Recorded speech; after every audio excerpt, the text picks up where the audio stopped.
our fullest support to the leadership of our Chief Minister in his vision and new direction to leapfrog Sarawak economy into the next level of development through various strategic initiatives.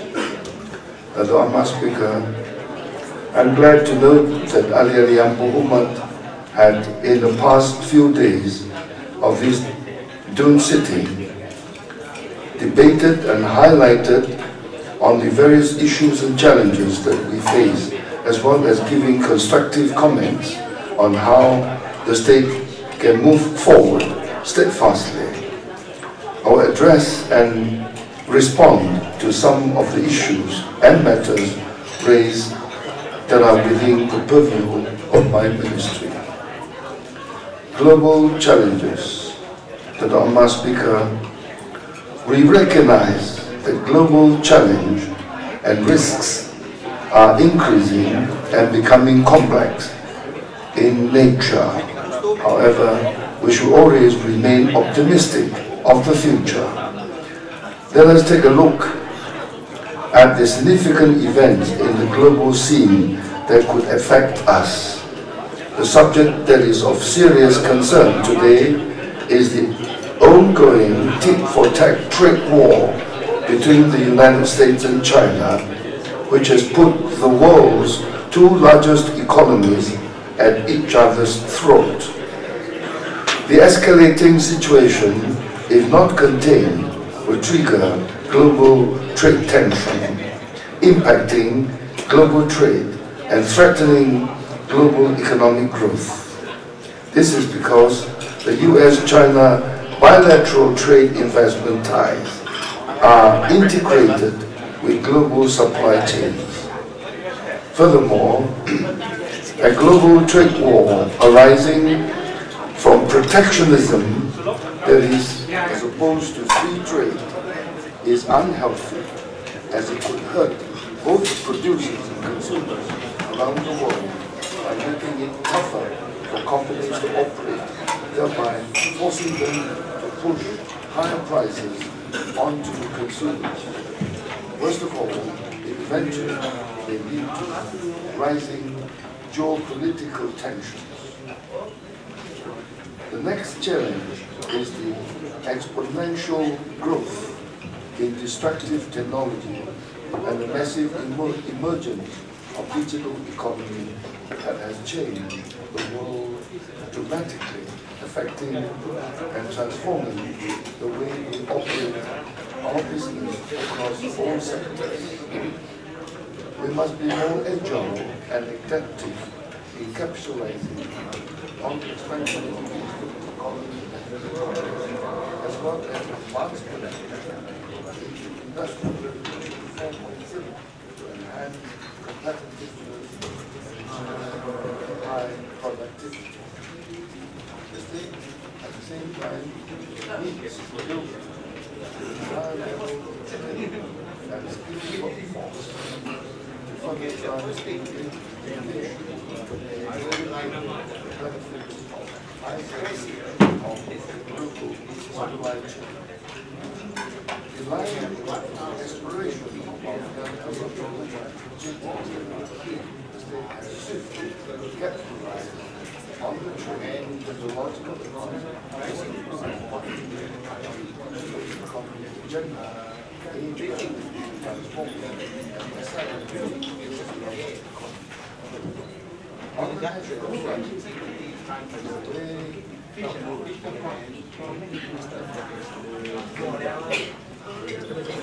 central elections 14 of the new national government and federal government, which is expected to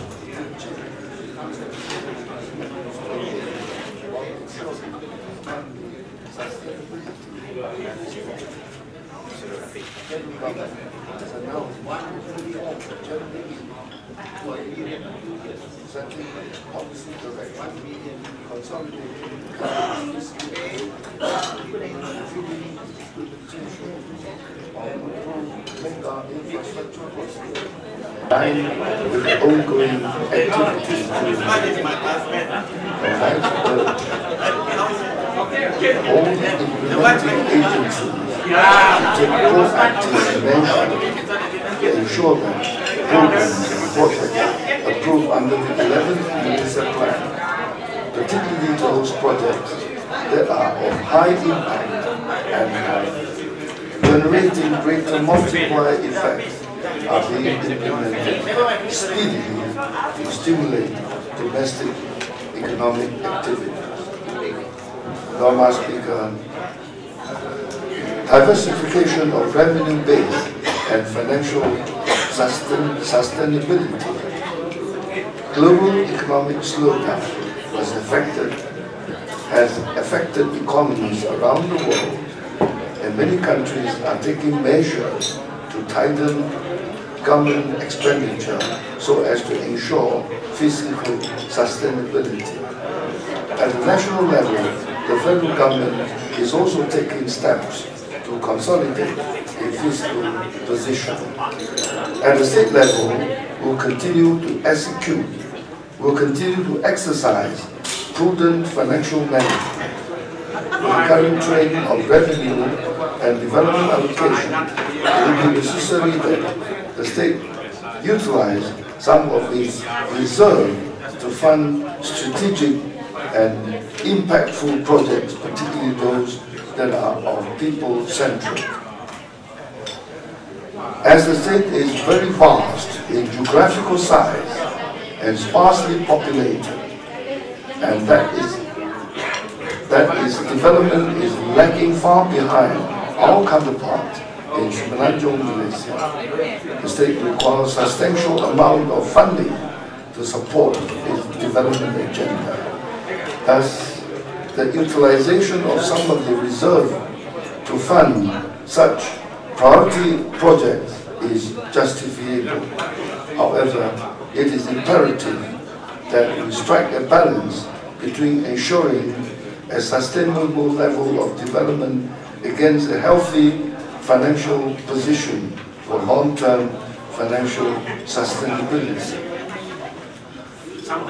Building and sustaining a strong and healthy financial position is of critical importance for the state to weather any unforeseeable eventualities arising from global uncertainties, as well as to ensure adequate financial resources for our future generations. The state government has been, over the years, prudent in its spending to ensure that it is utilized wisely, purposefully, to maximize the intended outcome.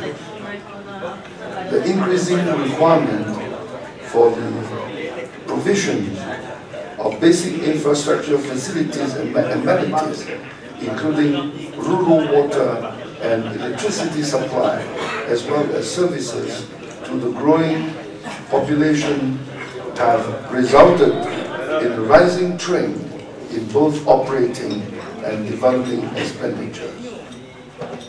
Madam Speaker, the state sees the need to expand and diversify our revenue base to minimize dependency on revenue from natural resources. The state government has, over the years, continued taking proactive steps to enhance our revenue-generating capacity provided under the state and federal constitutions. The efforts to diversify our state economy and expand its revenue stream has always been an important agenda of the government. Among other measures that have been taken is the setting up of Petroleum Sarawak Bahar, Petros, which will enable Sarawak to participate in both the upstream and downstream of oil and gas activity. As part of its initiatives to enhance revenue, the state has acquired 10% shares of NLNG Train 9 and also additional 15% equity in NLNG Tiga. The investment is expected to yield healthy return to the state. A strong and steady revenue base will provide ready funding for the state to finance its government agenda and ultimately to ensure financial autonomy for the state. Honorable Speaker, prudent financial management.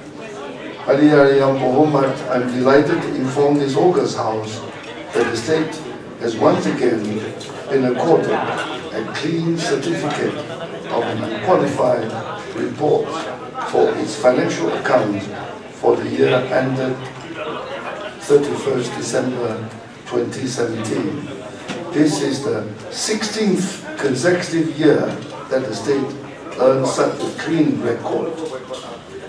The state commendable investment credit ratings have also been reaffirmed at A3 and A- by the international rating agencies, namely Moody's and Standard & Poor's, respectively.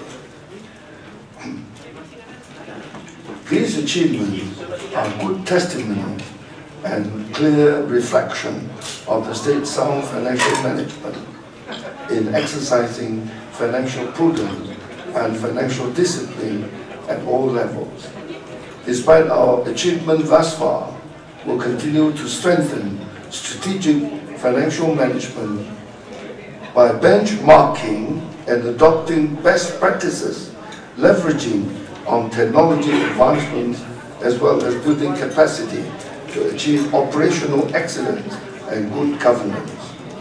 These efforts will further harness the long-term benefits of cost effectiveness, efficiency, productivity, and value to all stakeholders.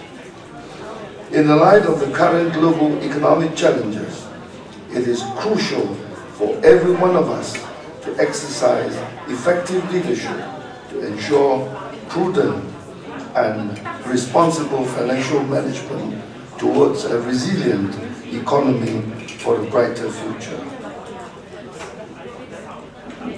I would like to express my sincere thanks and appreciation to all controlling officers, heads of department, CEOs of agencies and government-linked companies in continuing to work closely together, as well as collaborating with the private sector to optimize public value and to deliver better results for the people of Sarawak. Honorable Speaker, equitable federal allocation.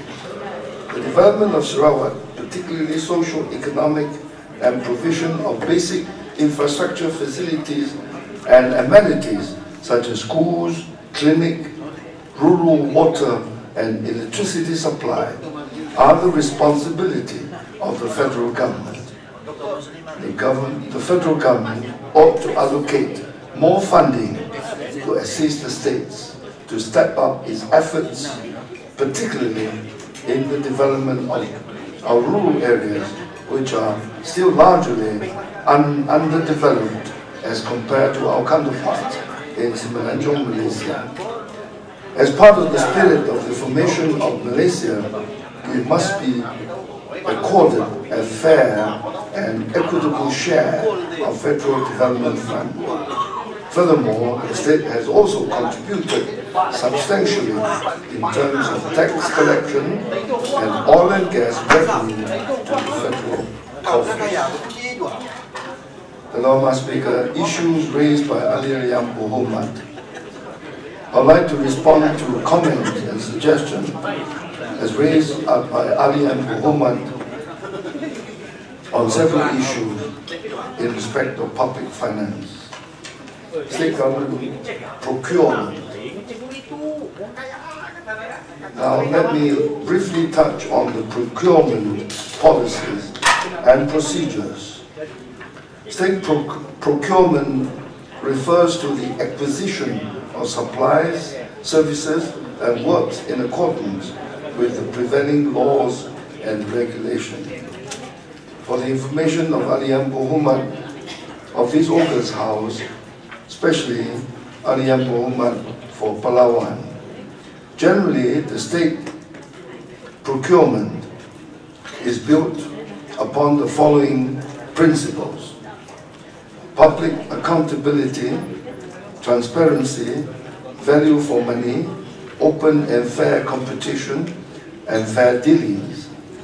The state procurement is governed by the following laws and regulations: Financial Procedure Act 1957, which includes Treasury Instruction, Government Contract Act 1949, and circulars issued by the State Financial Authority from time to time.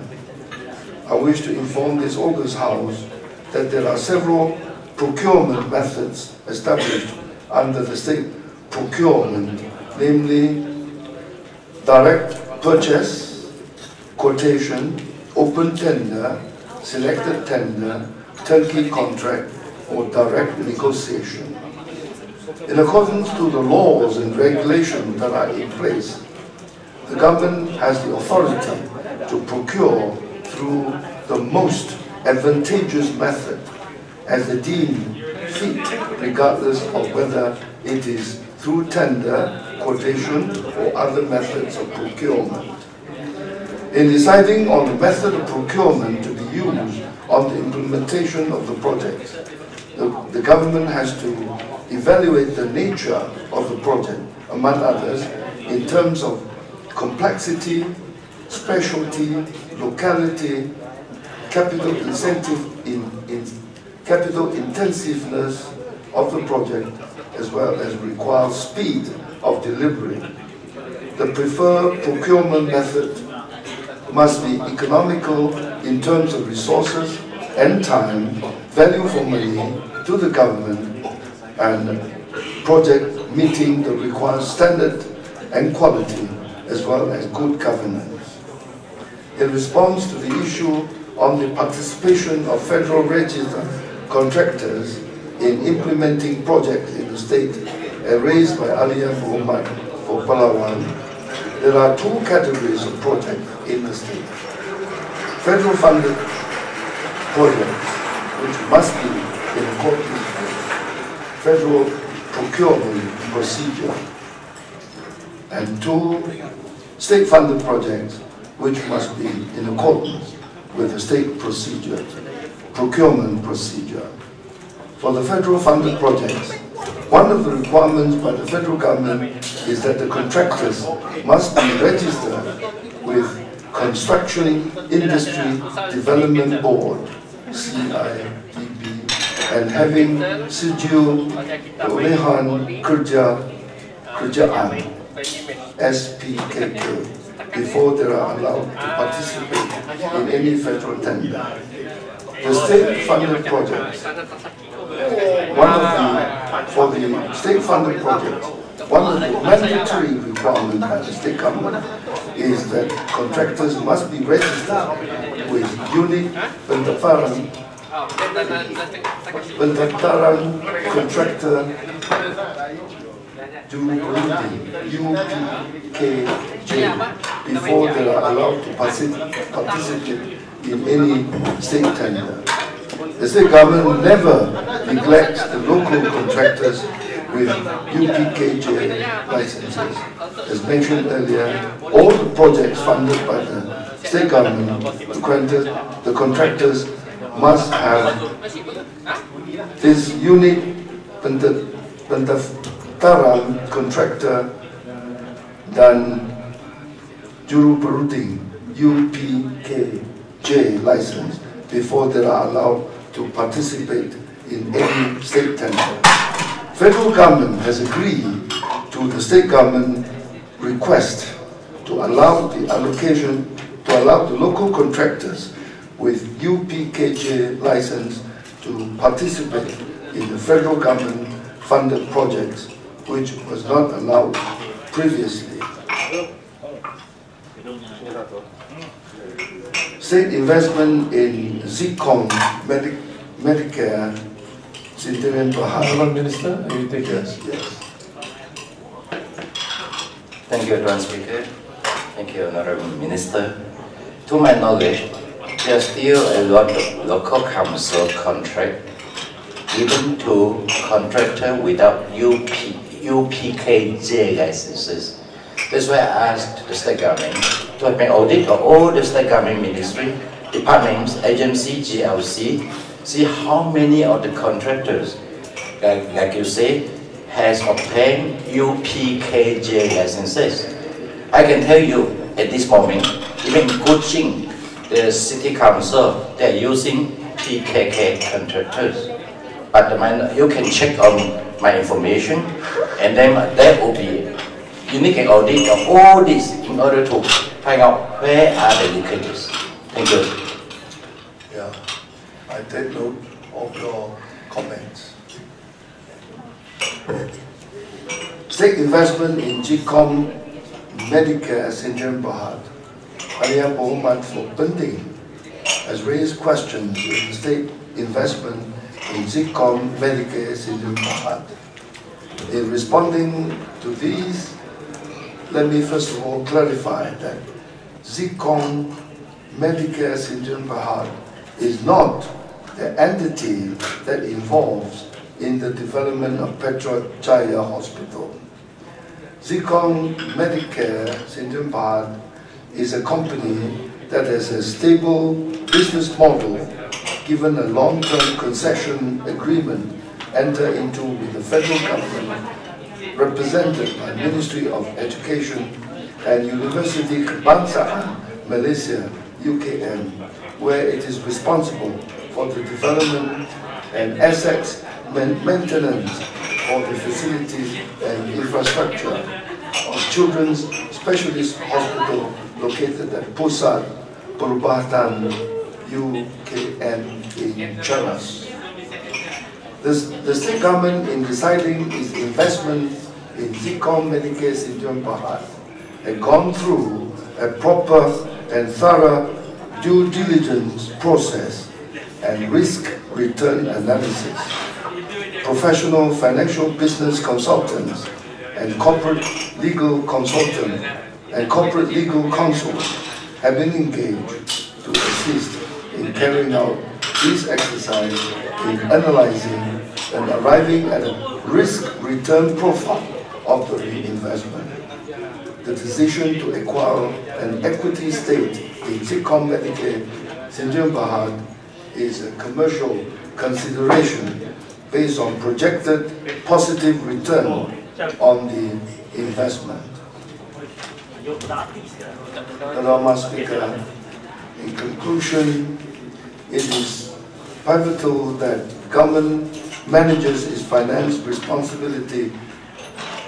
Government manages its finances responsibly and prudently to maintain a strong, healthy, resilient financial position and support its economic development agenda. Will intensify efforts to explore opportunities and avenues for more revenue streams to ensure that the state revenue remains sustainable. Yes.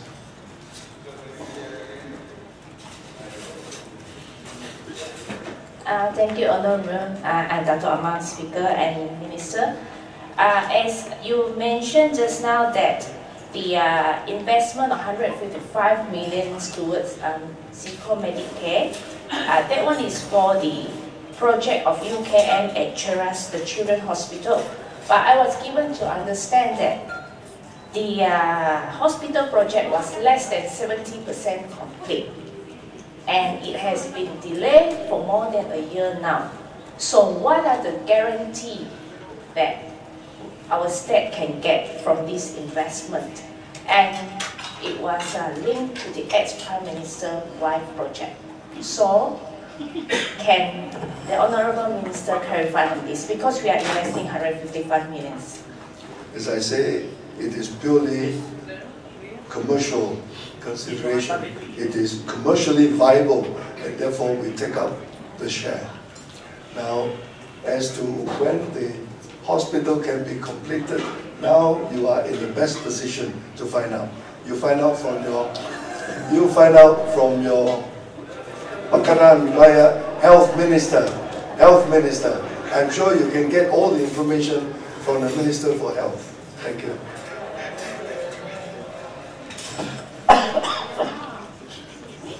Madam Speaker, I would like to express my utmost appreciation to your good self, Madam Speaker, for having capably and successfully conducted another fruitful sitting in this August House.